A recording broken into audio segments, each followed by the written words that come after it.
Pass gate ఎక్కడ?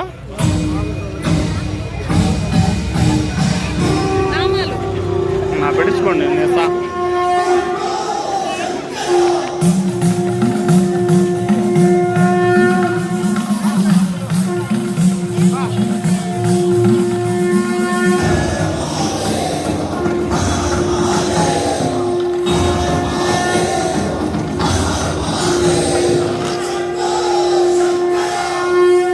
బాగుండమ్మా.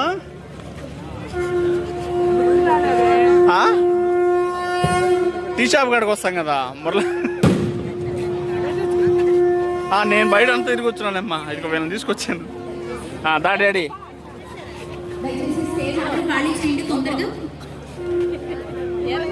బాబాయ్ gate ఎక్కడ బాబాయ్?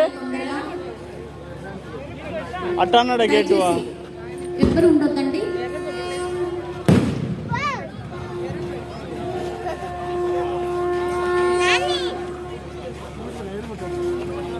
అందరూ దయచేసి స్టేజ్ ఖాళీ చేయండి తొందరగా.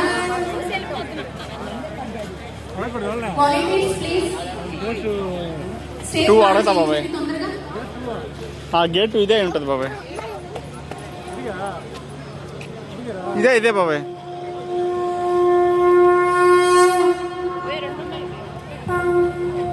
చూపించాడా?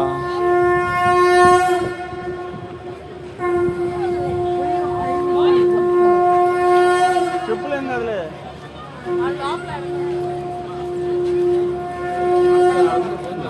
గేటు ఎక్కడండి?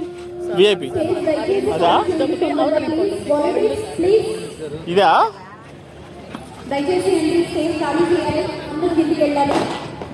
అక్కడ అంటే బాబాయ్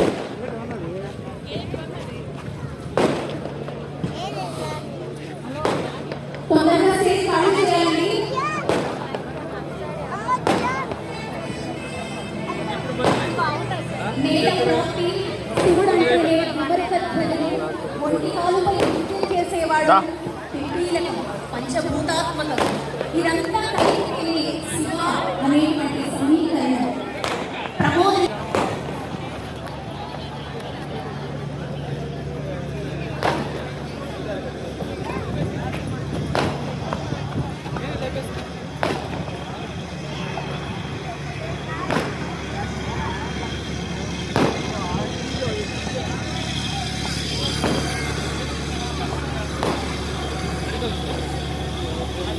ఇది గేటు కాదమ్ము.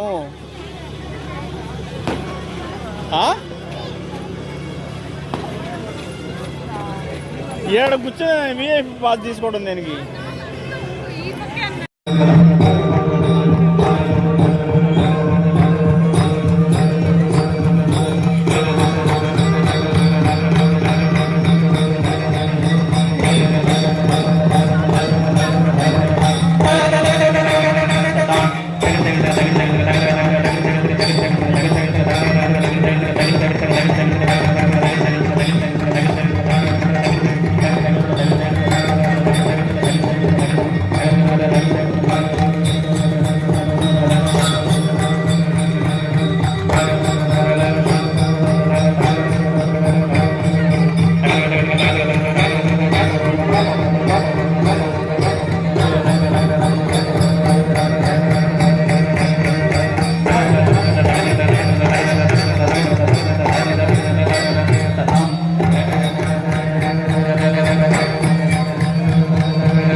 టిక్కు టడ్డింగ్ కుకుటటిక్కు టడింగ్ కుటటిక్కు డింగ్ కుకుటటిక్కు డెక్కు డెక్కు డెక్కు డెక్కు డింగ్ డింగ్ డింగ్ కుటక టడింగ్ కుటటై డెగగ డెగగ డెగగ డెగగ డెగగ డడటిక్కు డడటిక్కు డడటిక్కు డడటిక్కు డడటిక్కు డడటిక్కు డడటిక్కు డడటిక్కు డడటిక్కు డడటిక్కు డడటిక్కు డడటిక్కు డడటిక్కు డడటిక్కు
रक्षाबंधन मुहूर्त शुभ मुहूर्तास्तु भवन्तो महान्तोऽनुगृह्णन्तु रक्षाबंधन मुहूर्त शुभ मुहूर्तोऽस्तु नमस्कारान् समर्पयामि ఆది దంపతుల కళ్యాణము యజ్ఞోపవీత ధారణ జరుగుతుంది. ఈ రోజు వేదిక పైన ఉన్నటువంటి అధిరత మహారథులు ఇంత చక్కటి కళ్యాణానికి వచ్చినటువంటి హైందవ హిందూ సనాతన ధర్మాన్ని కాపాడడానికి మేము సైతమని వచ్చినటువంటి భగవద్బంధువులు, సింహపురి పట్టణ ప్రజలు, ఇరు గ్రామాల భగవద్బంధువులు ఈ కళ్యాణానికి వచ్చి ఆది దంపతులు రక్ష కట్టుకున్నప్పుడు చూశారు కదా, ఆ రక్ష మిమ్మల్ని రక్షించుగాక. కంకణము అంటే ఆచూత పత్రం శుభలక్ష్మి కంకణం. కంకణము మనము కట్టుకున్నా, అమ్మవారికి కట్టే కంకణము చూసినా శుభలక్ష్మి కంకణం, ఎప్పుడూ శుభము పలుకుతుంది ఆ కంకణం. అందుగురించే మన హిందూ ధర్మంలో ఏ దేవాలయానికి వెళ్ళినా, ఏ క్షేత్రానికి వెళ్ళినా వివాహమైనటువంటి పుణ్య స్త్రీలు ఎడమ చేతికి, అలాగే యజమాని కుడి చేతికి కట్టుకొని రక్షించు స్వామి అంటారు. మీరందరూ కూడా మమ్మల్ని రక్షించమని వేడుకోండి, శుభం కలగాలని కోరుకోండి. హర నమ పార్వతీపతయే, హర హర మహాదేవ హర.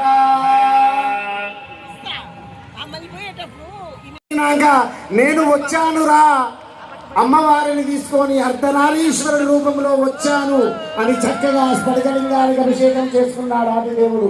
ఇప్పుడు కళ్యాణం జరుగుతున్న సమయంలో ఆ మహామంగళమూర్తులు దివ్య మణిమయ ఖచ్చిత విరాజితమైనటువంటి బంగారు సింహాసనంలో కూర్చొని దేదీప్యమానంగా సుందరంగా అలంకరించుకున్నటువంటి అపర్ణ, పార్వతి, దుర్గా, మృడాని, చండి, ఆర్య, దాక్షాయణి, గిరిజ, మేనకాత్మజ అమ్మను ఏ పేరు పెట్టి పిలవాలి అంత చక్కటి సుందరమైన అలంకరణతో మహాసింహాసనములో కైలాస హిమగిరి శిఖరాల నుంచి సింహపురికి వచ్చి సింహములాగా కూర్చున్న చూడండి.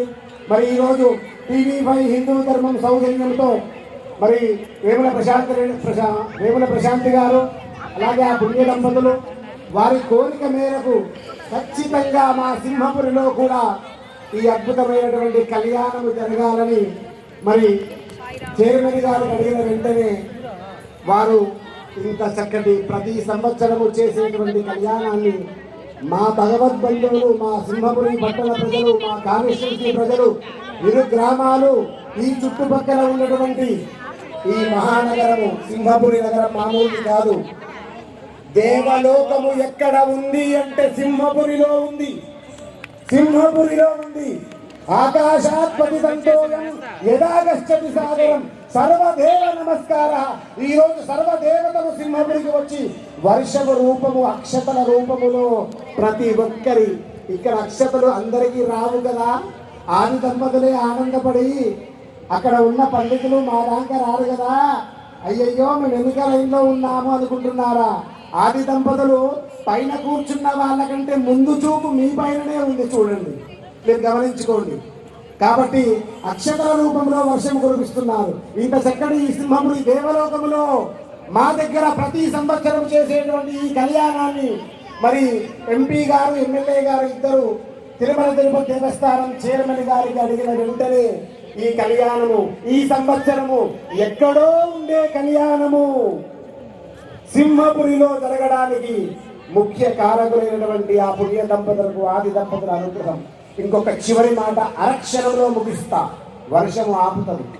ఏడుకొండల వెంకటేశ్వర స్వామి తండ్రి నాయన 7 కొండల పైన కూర్చొని కలియుగ ప్రత్యక్ష దైవంగా ఉన్నటువంటి మహానుభావ, ఈ కలియుగాన్ని సంరక్షిస్తున్నటువంటి దేవాది దేవ, ఇక్కడ జరిగేది నీ సోదరి వివాహం నాయన. ఈ దండం పెడతా మీ పాదాలకు నమస్కారం. ఒక్కసారి ఆపవలసిందిగా చూడండి, ఆగుతున్నది. అందుకే కలియుగ ప్రత్యక్ష దైవం అని ఎందు గురించి అంటారంటే ఇందు గురించి అంటారు. నిదర్శనం ఆగిందా లేదా? కలియుగ ప్రత్యక్ష దైవము అని జరిగేది ఎవరి పెళ్లి? సాక్షాత్తు తన సోదరి ఆడపడచు. ఆ తల్లి ఎవరు? సుమంగలిగా ఉండాలని కోరుకునే ఆడపడుచులకు సుమంగలి తత్వాన్ని ఇచ్చేటువంటి మహాతల్లి. చివరి మాట, ప్రతి సంవత్సరము టీవీ5 హిందూ ధర్మం సౌజన్యంతో చేసేటువంటి కార్యక్రమము వారి గురించి ఎక్కువ చెప్పనివ్వరు. చెప్పినా లేచి వచ్చి నన్నే తెలుసు తీసుకురండి అని మరి గురువారి యొక్క సమక్షంలో మా బ్రాహ్మణోత్తములందరినీ కూడా సప్త మహర్షులుగా భావించి బాధ్యత అప్పచెప్పినారు.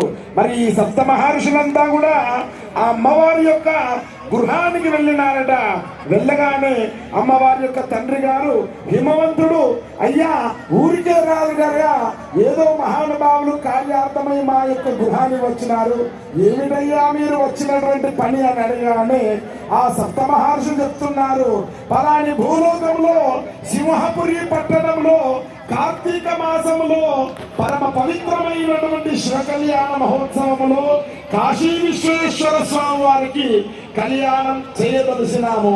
ఆ స్వామివారికి సరిపడేటువంటి అమ్మాయి పార్వతి అనే పేరుతో మీ యొక్క గృహంలో ఉందడు కదా, ఆ అమ్మాయిని మా అబ్బాయికి వివాహం చేయండి అని ఈ సప్త మహర్షులు అడగానే ఆ సప్త మహర్షులు వాస్తవానికి మీరు చాలా చక్కగా అడుగుతున్నారు. సమయము అనుకూలిస్తుంది. ఏడుకొండల వెంకన్న పైనుంచి చూస్తున్నాడు, వర్షం ఆపేసింది. కానీ మా చైర్మన్ సారే నా దిక్కు చూస్తున్నాడు. కానీ ఇప్పుడు భగవద్బంధువులు వచ్చిన వాళ్ళు క్షేమంగా ఇంటికి పోవాలి, క్షేమంగా ఇంటికి పోవాలి. 9:30 దాటద్దు, 10 దాటద్దు. ఇవాళ ఒక అర్ధగంట సార్ కూడా మన జోలికి రాడు. ఆ పనిలో మనం ముందుకెళ్దాము. మీరు చక్కగా సప్తఋషులు హిమవంతుని ఇంటికి వచ్చాను, మీకు పాదవ ప్రక్షాళన ఇచ్చాము, అంత బాగా ఇచ్చాము. అమ్మాయిని ఇవ్వమని అడగడానికి వచ్చారు కదా. ఈరోజు ఒక కూతురుని ఒక ఇంటికి ఇవ్వాలంటే ఎన్ని చూస్తారు శర్మ గారు? ఎన్ని చూస్తారు? ఐశ్వర్యము, ఆరోగ్యము, కుటుంబ గౌరవము, 7 తరాల వరకు వాళ్ళ కుటుంబం ఎలా ఉండే, ఆనందంగా ఉందా, సంతోషంగా ఉందా, సంసార బాధ్యత బాగున్నాయా, అన్యోన్యంగా ఉన్నారా, మరి అబ్బాయి చదువుకున్నాడా, సంస్కారవంతుడా, నీతివంతుడా, బుద్ధిమంతుడా, గుణవంతుడా, ఏ పాఠశాలలో చదువుకున్నాడు, ఏ డిగ్రీ ఉంది, ఇన్ని అడుగుతాం. ఒక కూతురునివ్వడానికి ఎవరైనా సరే, ఏ కుటుంబంలో కూతురు ఉన్నా సరే, జీవితంలో ఒకటి జ్ఞాపకం పెట్టుకోండి, ఎంతమంది సంతానము మగ సంతానమున్నా ఇంటికొక్క ఆడ కూతురు ఉండాలన్నమాట. ఆడ కూతురు ఎందుకోసం ఉండాలంటే కన్యాదాన ఫలితము దక్కడానికి అదొక్కటే మార్గం. 1,00,000 కోట్లు సంపాదించొచ్చు, 100 భవనాలు కట్టొచ్చు. కానీ కన్యాదాన ఫలితం దక్కేటువంటి సమయమే ఆడ కూతురు కంటే కూతురునే కనాలి. మరి అలాంటి ఆ అమ్మవారిని మీ ఈశ్వరునికి ఇవ్వడానికి ఆయనకు ఉండడానికి ఇల్లు కూడా లేదు. ఉండడానికి ఇల్లు లేనప్పుడు అమ్మాయిని ఇవ్వడానికి ఎలా ఇష్టపడతారండి? మీరు డైరెక్ట్గా మేము వచ్చాము, మాకు అమ్మాయిని అడుగుతున్నాము, ఇదేం పద్ధతి? ఉండడానికి ఇల్లు లేదు, గృహము లేదు. అలా అని చెప్పి ఆయన పట్టు వస్త్రాలు కట్టుకుంటాడా అంటే ఓ ఏనుగు తోలు లేదా పులి చర్మము. పోనీ ఆభరణాలు ధరిస్తాడా అంటే ఆ ఆభరణాలు డైమండ్ నెక్లెస్లు రుద్రాక్ష మాలను ధరిస్తారు అనుకుంటారా? మెడలో ఓ బుస్సు, ఆ బుస్సు ఏంది? సర్పము. మరి మెడలో సర్పము ధరిస్తాడు. మరి చక్కగా ఏమన్నా అందంగా అలంకరించుకుంటారంటే శ్మశానంలో విభూతి పూసుకుంటాడు. అయ్యా గురుగారు, మీరు చాలా చక్కగా చెప్తున్నారు. మీరు ఏమున్నాయని అడుక్కుంటూ మా స్వామివారి యొక్క విశేషాన్ని అంతా తెలిపినారు. ఎందుకు అంటే విభూతిర్భూతిరైశ్వర్యం అని శాస్త్రం చెప్తుంది. ఇందాక మీరు అభిషేకం చేసినారు కదా, ఆ విభూతి అంతా కూడా స్వామివారికి అభిషేకం చేస్తే ఎంతమంది భక్తుల మీద ఆ విభూతి పడిందో అంత ఐశ్వర్యం వాళ్ళకి కలుగుతుందంట. అంత ఐశ్వర్యవంతుడు మా కాశీ విశ్వేశ్వరుడు. మరి ఆయన శ్మశానంలో తిరుగుతాడు. ఎందుకు అంటే భక్తులంతా కూడా చివరి వరకు కూడా నా బంధువులు ఎంతవరకని అనుకుంటారు? శ్మశానం వరకే రాని బంధువులు శ్మశానంలో నిన్ను నాలో కలుపుకోవడానికి శ్మశానంలో తిరుగుతానని స్వామి శ్మశానంలో తిరుగుతాడు. కపాలంలో అడుక్కుంటాడు. దేనికోసం? ఆయనకు లేకనా?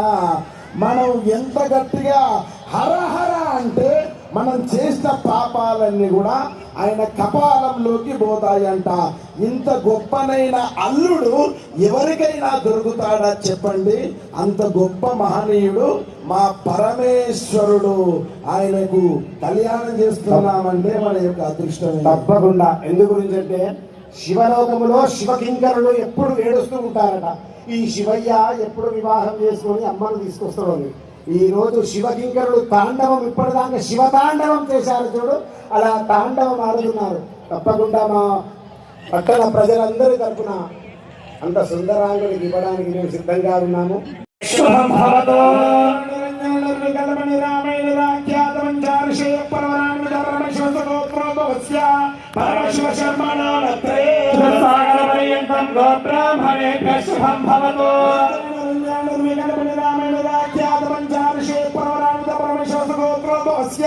సదాశివశర్మణ పౌత్రాయ సాగర పర్యంతం గో బ్రాహ్మణేభ్యః శుభం భవతు.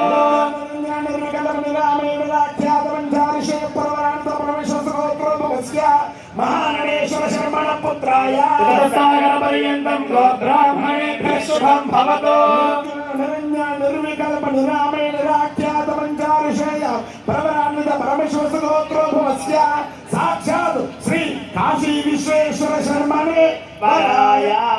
స్వామివారి గోత్రము పరమేశ్వర గోత్రము. వారి ముత్తాత గారి పేరు సదాశివ శర్మ, తాతగారి పేరు మహానటేశ్వర శర్మ, తండ్రి గారి పేరు ఉమామహేశ్వర శర్మ. ఇంతకీ అబ్బాయి పేరు ఏంటయ్యా అంటే అదిగో అక్కడ అందంగా సుందరంగా అలంకరించుకున్నటువంటి కాశీ విశ్వేశ్వర స్వామి అని చెప్పినారట.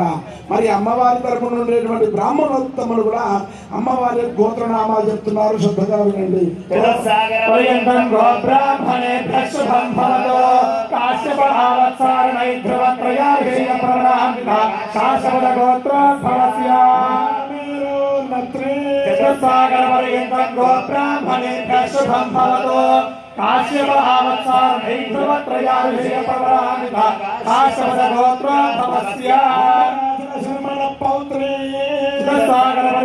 గో బ్రాహ్మణేభ్యః శుభం భవతు. కాశ్యపహావత్సారణై ధ్రువత్రయాభిషేక ప్రవరాన్విత కాశ్యపద గోత్రోద్భవస్య శర్మణ పుత్రే. చతుస్సాగర పర్యంతం గో బ్రాహ్మణేభ్యః శుభం భవతు. కాశ్యప ఆవత్సారణై ధ్రువత్రయాభిషేక ప్రవరాన్విత